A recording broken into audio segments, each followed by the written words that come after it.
Well, hello again and welcome back to another video. I just happened to have my bike out and I was checking my tyres. You know, as I've said before on some of my other bike videos, I like to check my bike over once a month at least. And so I've just been doing that. And the Volt's still going very well, I have to say. I just wondered whether anybody else saw the BBC programme the other evening. I think it was at 8 o'clock. On BBC One, and it was Panorama, and I've got some notes here which are going to blow away. Yeah, this was a Panorama programme, and it was titled "Road Rage: Cars v Bikes," which is a funny title to start with, and it was hosted by a guy called Richard Bilton, who basically appeared on his bike early on, and what kind of put me off to start with, he said he was a mammal, which for those that don't know, it's a middle-aged man in lycra basically, or something like that, and he was on a very fast-looking, sleek-looking road bike. And throughout the programme, he cycled, allegedly, from his home in North Yorkshire right down to London, and obviously looked at points along the road and took points of interest along the road. But it seems the heart of this programme was based on a survey that had been done online with drivers of all vehicles, and I presume that's cars, vans, lorries, and this was about 12,500 people that took part in this online poll survey, call it what you like, and this programme ran through this and was based on this, and I'll just quote these to you to see what you think if you didn't see the programme. First of all, the number one was that in this 12,500 people that were polled, 28% don't consider cyclists equal partners on the road. Well, I can't say I'm surprised by that, and this is such a low number of people that were polled. Should we, be taking a lot of notice of this anyway? I have to say there was some very graphic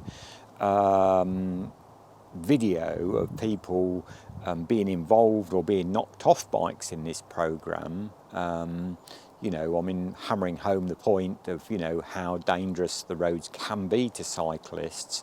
And I think this programme all came about, basically, because I did a video about it and many other people did as well on YouTube, about the UK highway laws that changed earlier on in this year, giving supposedly better rights to cyclists. Cyclists can cycle in the centre of the road almost if they want. I must be honest, I still don't. I still keep well in.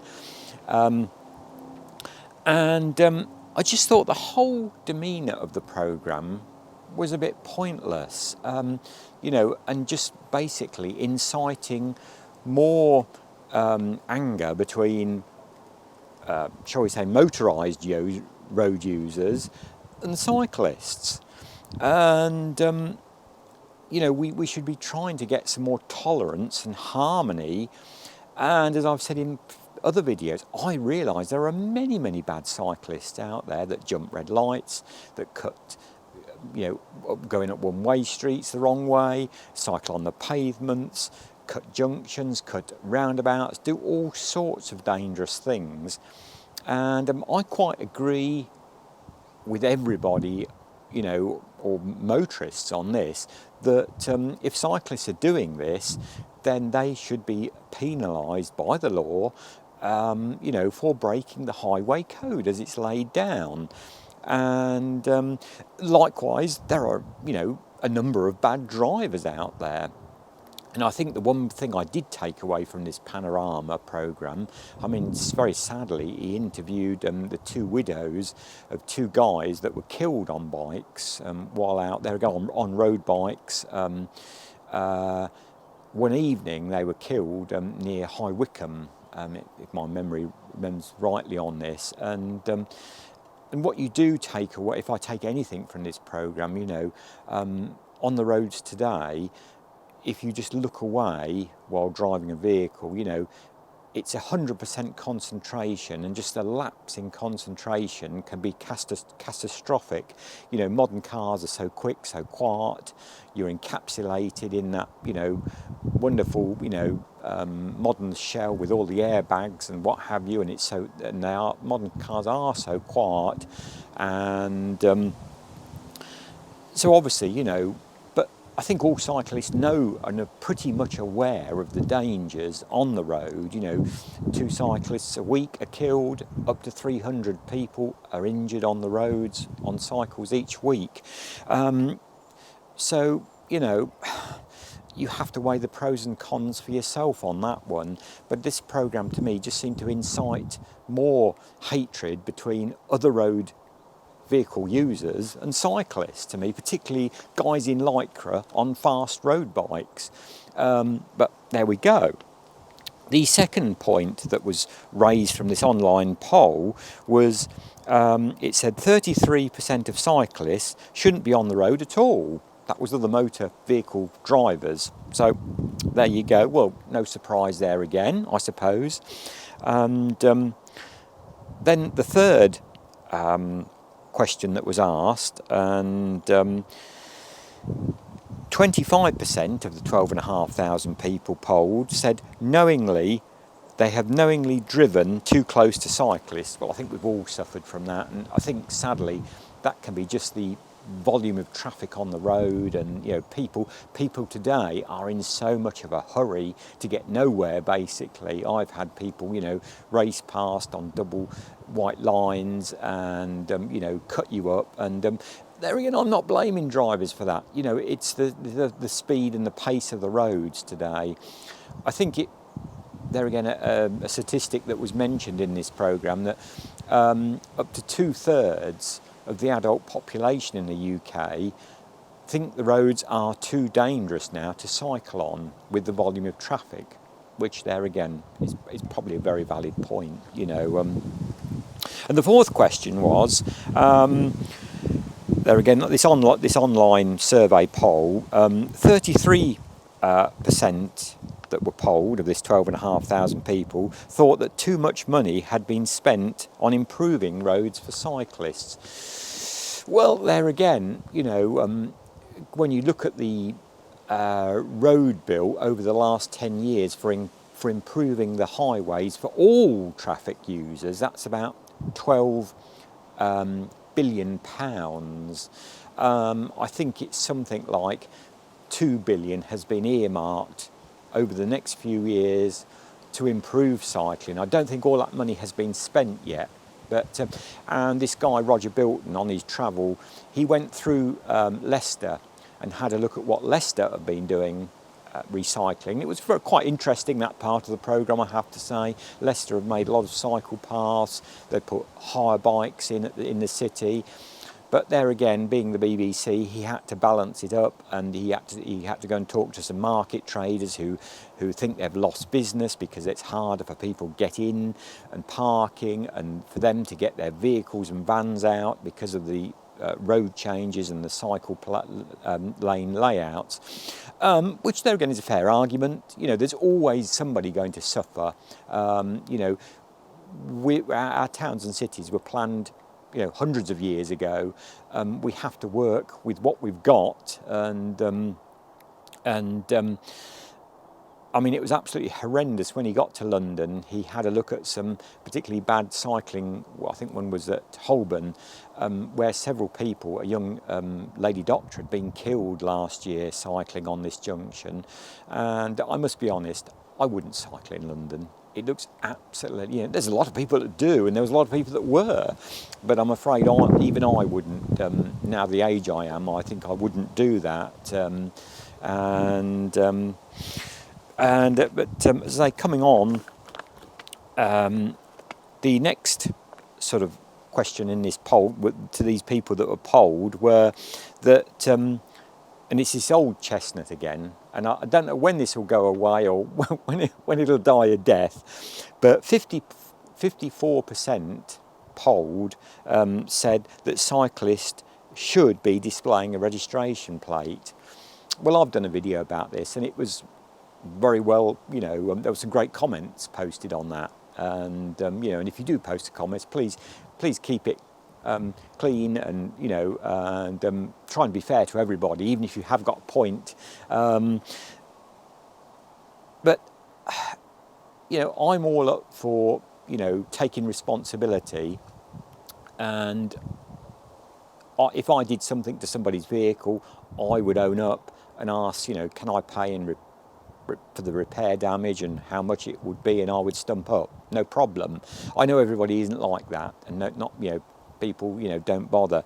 But as I say, to me this is a whole nightmare. When I think I last looked, there's so many, there's literally hundreds of cycles in London stolen each week.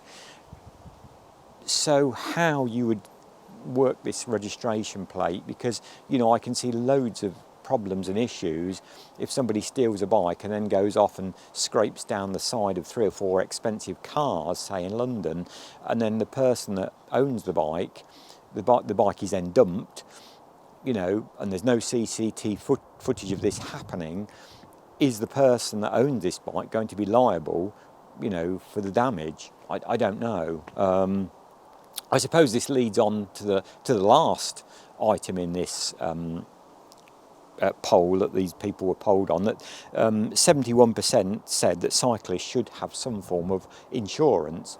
Well, there again, I think I've said before that I used to cycle with insurance, and I think it would be a shame if that came in, because where I live, there's virtually no public transport.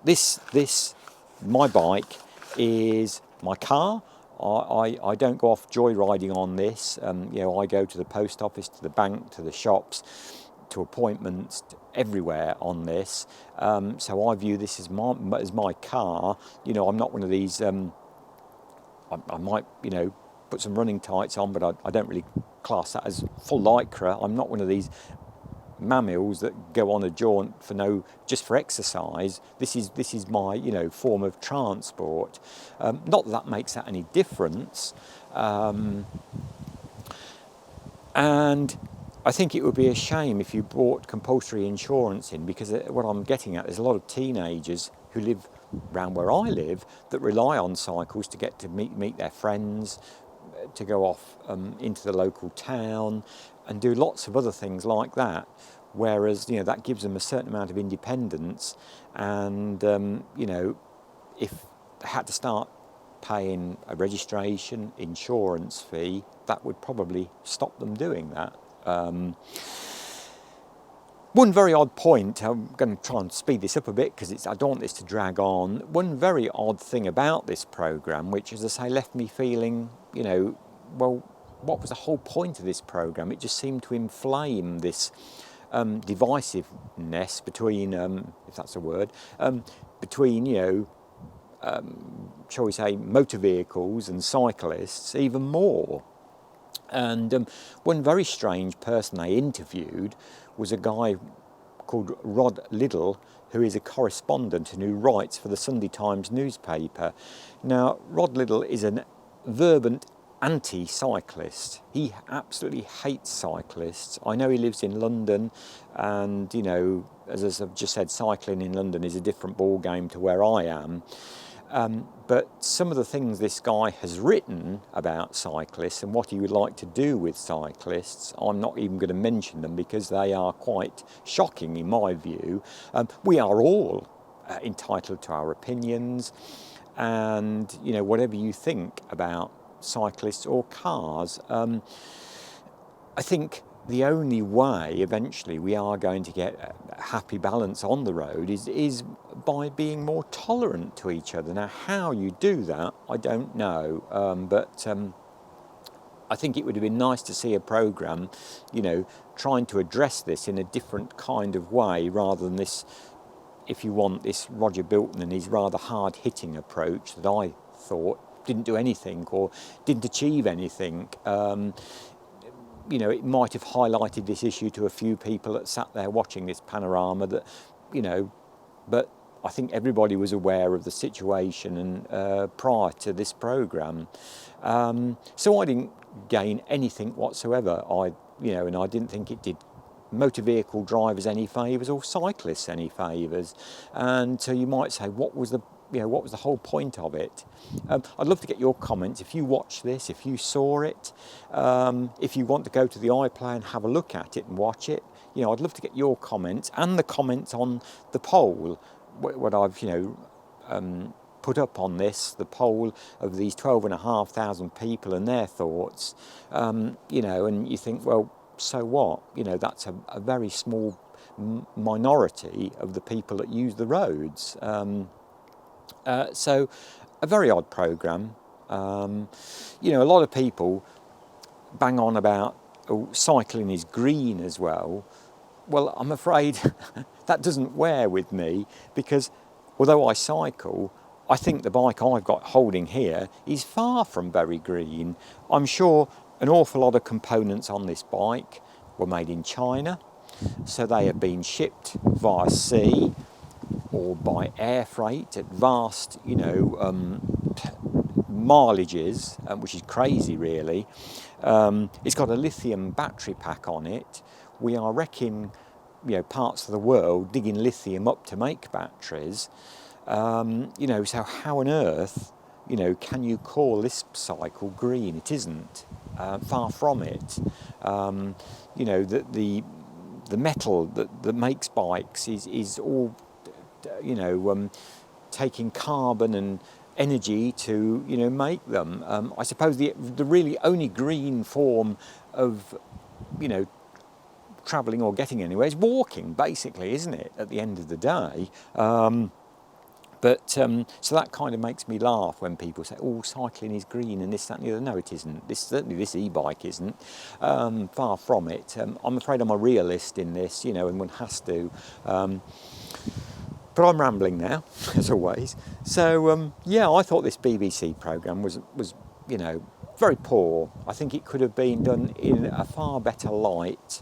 And as I say, and I was disappointed, at it and the whole approach that it took. And I just think it brought it home that drivers of cars and vans and lorries don't like middle-aged men on road bikes in Lycra, and they absolutely detest them, not so much the form they're cycling, but just for what they're doing. And, well, we kind of all knew that. So there we go. Anyway, as always, that's enough from me, isn't it? Would love to get your comments and thoughts on this, particularly if you saw the programme. As always, thanks for watching. Please do like, comment, subscribe. Really do appreciate it, as always. And as always, thanks for watching and my best wishes, and I'll catch up with you all very soon again. Until that point in time, safe cycling and bye for now.